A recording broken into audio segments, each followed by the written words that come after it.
ઓમ નમો ભગવતે વાસુદેવાય. નમસ્તે મિત્રો, સ્વાગત છે તમારું કેટી કોમરેડ ચેનલમાં.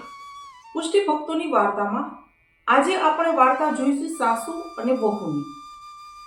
વાઘપતિ શ્રી વલ્લભ વાણી સ્વરૂપ સરસ્વતીનું ઉલ્લંઘન ન કરે એટલે થાનેશ્વર પધારે, પણ સિંહનંદ નહીં. નદીને કાંઠે થાનેશ્વર અને બીજે કાંઠે સિંહનંદ હતું. સિંહનંદના વૈષ્ણવો થાનેશ્વર આવીને દર્શન કરી જાય. વાસુદેવદાસ છકડા જ્યારે શરણે આવ્યા ત્યારે તેમના જ પાડોશી ક્ષત્રિય જાતિના સાસુ વહુને શરણે આવવાનું મન થઈ આવ્યું. તેઓ વિધવા હતા. સાસુનું નામ ગોરજા અને વહુનું નામ સમરાઈ. ક્ષત્રિયોમાં એવા નામ કદાચ પડાતા હશે. વાસુદેવદાસની સાથે જ બંને થાનેશ્વર આવ્યા. વિનંતી કરાવીને નામ નિવેદન પામ્યા. પછી સેવા કરવાની આજ્ઞા થઈ. નદી કિનારેથી એક લાલન મળ્યા, તે લઈ આવ્યા. શ્રી વલ્લભે સ્વરૂપને પુષ્ટ કરી એમને માથે પધરાવ્યું. નામ પાડી આપ્યું શ્રી દામોદરજી. સેવાની રીત પણ બતાવી. સાસુ વહુ પ્રભુને પધરાવી સિંહનંદ આવ્યા. સાસુ હોશિયાર હતી. સેવામાં શૃંગાર, રસોઈ, ભોગ ધરવા, ભોગ સરાવવા એ બધું સાસુ કરતી. વહુ સીધી સાદી અને ભોળી હતી અને ઝાઝી સમજ પણ ન પડતી, એટલે સાસુ જે બતાવે તે બહારની તૈયારી કરી આપતી. એને અંદરની સેવામાં તો આવવા જ ન દે. રખેને અપ્રસમાં કંઈ ગોટાળો કરી નાખે તો એનો વિશ્વાસ ન આવે. વહુને ઘણું એ મન થાય પણ કહી શકે નહીં. સાસુ પાસે એનું કંઈ ચાલે નહીં. બ્રહ્મસંબંધ પછી વહુનો પ્રેમ ભાવ વધતો રહ્યો. પ્રભુને મનથી એ વિનંતી કરતી.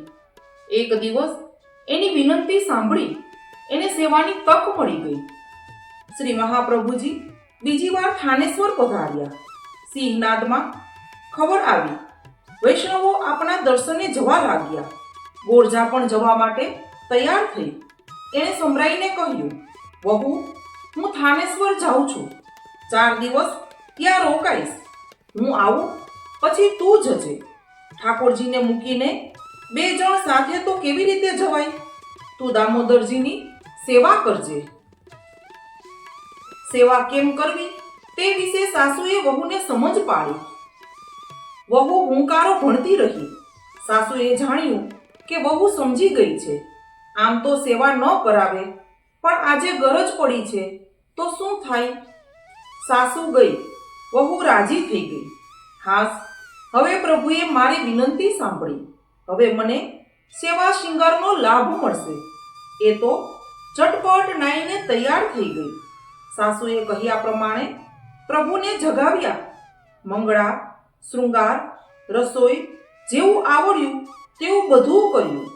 પછી પ્રભુને રાજભોગ ધરીને ટેરો કરીને બહાર આવી. રસોઈ પોતી અને બીજી તૈયારી કરી.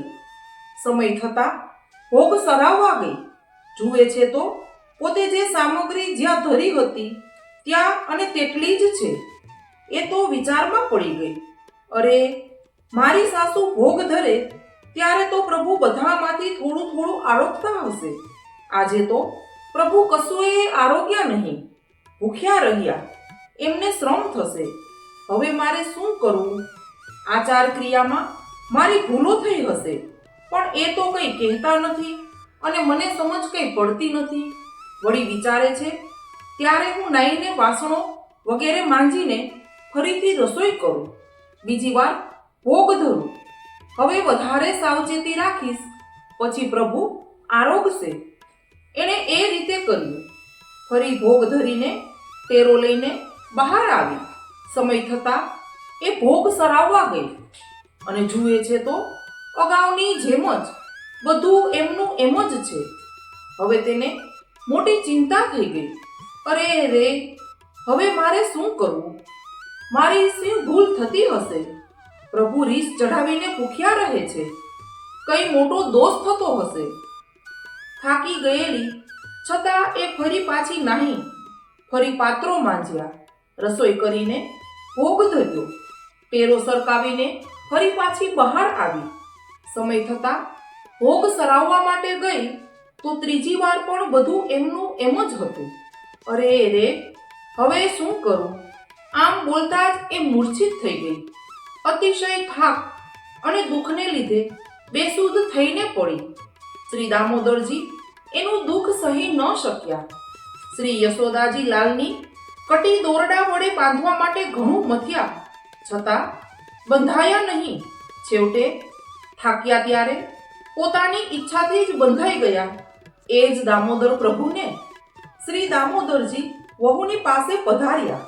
પોતાને હાથે એને જડ પાયું. એ ચેતનમાં આવી. આંખો ખોલી જુએ છે તો શ્રી કનૈયાજી સાક્ષાત સામે ઊભા છે અને કહી રહ્યા છે, અલી વહુ, તું આટલો શ્રમ અને ખેદ શા માટે કરે છે? રોજ તો હું એકવાર રાજભોગ આરોગું છું, પણ તારા ભાવથી 3 વાર આરોગ્યો. તું કેમ સમજતી નથી? વહુ કહે છે, પ્રભુ, તમે તો મારું મન રાખવા કહો છો, મને હોળી જાણીને ફોસલાવી દો છો. તમે ભૂખ્યા જ રહ્યા છો. સામગ્રી તો બધી જેમની તેમ જ પડી છે. આપ શું આરોગ્યા? પ્રભુ કહે છે, ઓ ઘેલી, જેના હાથમાં પદ્મ હોય તે મનુષ્યનો હાથ અડકે તો વસ્તુ ઘટતી નથી, તો મારો હસ્ત અડકે ત્યાં વસ્તુ કેમ ઘટે? હું બધું જ આરોગું છું, છતાં એટલું જ રહે છે. તું નકામો સંદેહ કરે છે. જા, હવે તું મહાપ્રસાદ લઈ લે. સવારની ભૂખી છે ને, થાકી ગઈ છો. વહુ કહે છે, ના પ્રભુ, હું આપને આરોગતા નજરે જોઉં ત્યારે જ માનું, પછી જ મારી પ્રસાદ લેવાય. એ આગ્રહ પકડીને બેઠી. સ્ત્રી હઠ છે ને. પ્રભુ સાક્ષાત બોલ્યા. જડ પાયું. એના દેહમાં નવચેતન આવી ગયું હતું. એણે અનોસર કર્યા. થોડી જ વારમાં ફરી પાછી શયન ભોગની સામગ્રીઓ કરી દીધી. ઉત્થાપન ભોગ પછી શયન ભોગ ધર્યા. પછી ટેરો સરકાવવા જાય છે ત્યાં જ પ્રભુએ રોકી. અલી વહુ, તું જાય છે ક્યાં? બેસ મારી પાસે. જો હું આરોગું છું કે નહીં, પછી તને વિશ્વાસ નહીં આવે. સમરાઈને સામે બેસાડી. પોતે આરોગતા દર્શન આપ્યા. એટલું જ નહીં, એને હાથે આરોગ્યા. એની સાથે હાસ્ય વિનોદ કર્યો અને સર્વ સુખ આપ્યું. હવે વહુના આનંદનો પાર ન રહ્યો. એણે પ્રભુને ઓઢાવ્યા. પછી ખૂબ પ્રેમથી મહાપ્રસાદ લીધો.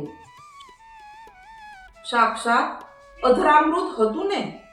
રાત્રિભર એના અંતરમાં આનંદાનુભવ થતો રહ્યો. પછી તો 5 દિવસ સુધી સમરાઈને જાણે સોનાનો સૂરજ ઉગ્યો. સરસ સરસ સામગ્રીઓ કરે છે. પ્રભુની પાસે બેસીને પ્રેમથી આરોગાવે છે. વ્રજ ભક્તોએ લીધેલું એવું સુખ લે છે. શ્રી દામોદરજીએ આ વાત શ્રી મહાપ્રભુજીને જણાવી. મહાપ્રભુજીએ વાત મનમાં રાખી. 5 દિવસ પછી સાસુએ વિદાય માંગી ત્યારે શ્રી વલ્લભે આજ્ઞા કરી, જઈને તરત વહુને મોકલજે. સાસુ ઘેર આવી અને વહુને મોકલી. આવતા જ શ્રી મહાપ્રભુજીએ આજ્ઞા કરી, જા, નાહીને આવ અને મને રોટી વણી દે. રોટી વણતા શ્રી મહાપ્રભુજી એને કહે છે, સમરાય, તારી બધી વાત શ્રી દામોદરજીએ મને કહી દીધી છે. આરોગતા તને સાક્ષાત દર્શન કરાવ્યા, સર્વ સુખ આપ્યું. તારું અહોભાગ્ય છે. વહુથી કહેવાઈ ગયું, અરે, શ્રી ઠાકોરજીના પેટમાં આટલી વાત પણ ન ટકી.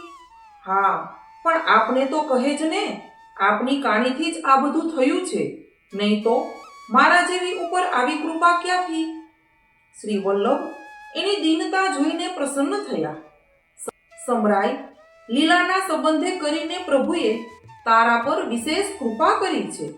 શ્રી સ્વામિનીજીની સખી ચંદ્રભાગા, એની 2 સખીઓ નંદા અને વૃંદા.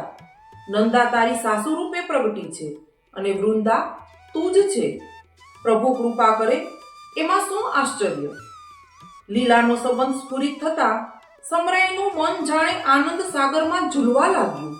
શ્રી વલ્લભ વિચારી રહ્યા હતા, આવા કૃપાપાત્ર જીવોને તો એમને ઘેર પધારીને મારે દર્શન આપવા જોઈએ, પણ સરસ્વતી ઉલ્લંઘવી નથી એટલે શું થાય? ત્રીજે દિવસે વહુએ વિદાય માંગી. વિદાય આપતા શ્રી વલ્લભનું મન માનતું નથી, પણ પોતે વિચારે છે શ્રી દામોદરજીને એના વિના ગમતું નહીં હોય, હવે એને જવા દેવી જોઈએ. વહુ ઘેર આવી. એણે સાસુને બધી વાત કરી. શ્રી ઠાકોરજીએ અને શ્રી મહાપ્રભુજીએ કેવી કૃપા કરી એ બધું કહ્યું. ત્યારે સાસુ ઘણી રાજી થઈ ગઈ. શ્રી ઠાકોરજીને એ વખતે ભોગ ધરેલા હતા. સાસુ વાસણ પોતવા ગઈ. વહુ ચાલીને થાકી હતી તે જરા બેઠી. એની સહેજ આંખ મળી ગઈ. પછી ઝબકીને જાગી. મનમાં એમ જ થયું કે પ્રભુ એકલા એકલા કેવી રીતે આરોગતા હશે.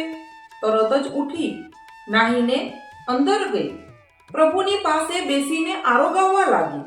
સાસુને વિશેષ આનંદ થયો. પછી તો શ્રી દામોદરજીએ ગોરજાને આજ્ઞા કરી, હવે રસોઈ વગેરે તું કરજે, શૃંગાર અને ભોગ ધરવાનું સમરાઈ કરશે. એની સાથે મને બહુ ગમે છે. પછી તો વહુ દરરોજ પાસે બેસીને જ શ્રી દામોદરજીને આરોગાવતી, હાસ્ય વિનોદ કરતી, સર્વ સુખ લેતી અને આપતી. કેવી અનુપમ કૃપા! સિદ્ધાંત નવનીતના સિદ્ધાંતો જોઈએ. પ્રભુને ભોગ ધરીને ટેરો લેવાની રીત છે શા માટે? દરેકને પ્રત્યક્ષ આરોગતા તો દર્શન થાય નહીં. ટેરો કરીને એ ભાવના કરી શકાય કે પ્રભુ અંદર ભોજન કરી રહ્યા છે. ભક્તિ માર્ગમાં ભાવનાનું પ્રાધાન્ય છે. ભાવના કરતા ભાવ સિદ્ધ થાય છે. ઉચ્ચ કક્ષામાં પ્રભુની પાસે બેસીને આરોગાવનારા ભગવદીઓ પણ છે. યશોદાજી કે વ્રજ ભક્તોને કોઈ ટેરો ન હતો. એવો સ્નેહ થયા પછી ટેરાની આવશ્યકતા ઓછી છે. જો કે એ સ્થિતિ દુર્લભ છે. સિદ્ધાંત પછીનો જોઈએ. સમરાઈને આરોગતા દર્શન થયા. આ ઘટના આપણા મનમાં વિશ્વાસ પ્રગટાવે છે કે આપણે ધરેલો ભોગ પ્રભુ આરોગતા હશે. ભલે આરોગતા દર્શન ન થાય કે સામગ્રી ઓછી ન થાય. આ બાબત એ રીતે પણ સમજી શકાય તેવી છે. શ્રી ઠાકોરજી ભાવાત્મક છે. સામગ્રીઓ ધરીએ છીએ તે પણ ભાવાત્મક છે. ભોગ ધરતી વખતે આપણા મનમાં પ્રભુને અંગીકાર કરાવવાનો જે ભાવ હોય છે તેનો ભાવાત્મક પ્રભુ અંગીકાર કરી લે છે. પ્રભુ ભાવના ભૂખ્યા છે એ પ્રચલિત વાત છે. જે દ્રશ્ય પદાર્થો છે તે તો તેમના તેમ જ રહેલા દેખાય છે. સૌને જો પ્રત્યક્ષ અનુભવ થતો હોય તો સૌ આ માર્ગમાં જ આવી જાય. પ્રભુની એવી ઈચ્છા નથી. સૌ આ ઉત્તમ સેવા માર્ગના અધિકારી ક્યાંથી હોય? એટલે અંગીકારનો પ્રકાર ગુપ્ત રાખ્યો છે.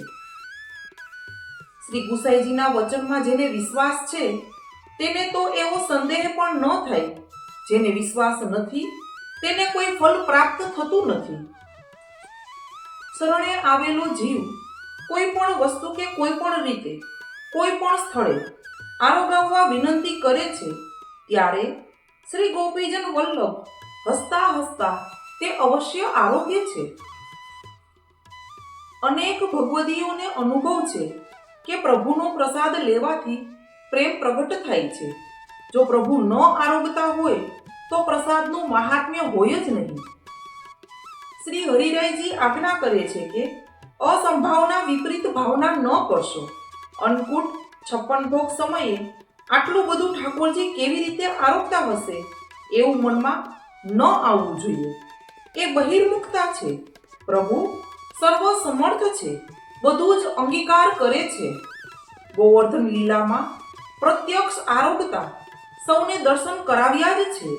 લીલાના સાક્ષાત દર્શન કરનાર મહાન ભગવદીઓએ એ અનુભવ અનેક કીર્તનોમાં વર્ણવ્યો છે.